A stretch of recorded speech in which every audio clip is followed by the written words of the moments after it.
বিশ্বনবী বললেন খায়রুকুম মান তাআল্লামাল কুরআন ওয়া আল্লামা, তোমাদের মধ্য থেকে ওই ব্যক্তি আল্লাহর কাছে সবচাইতে বেশি সেরা যে নিজে কোরআন শিখে অন্যরে শিখায়া দেয়।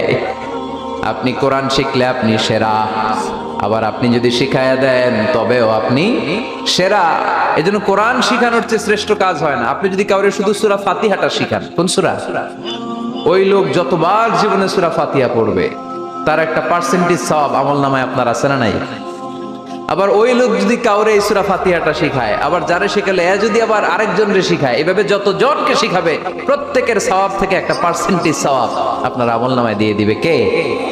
এজন্য কোরআন শিখবো, শিখাবো, শিখবো, শিখাবো। যারা কোরআন জানি না কোরআন জেনে মরবো, no excuse will be granted that day.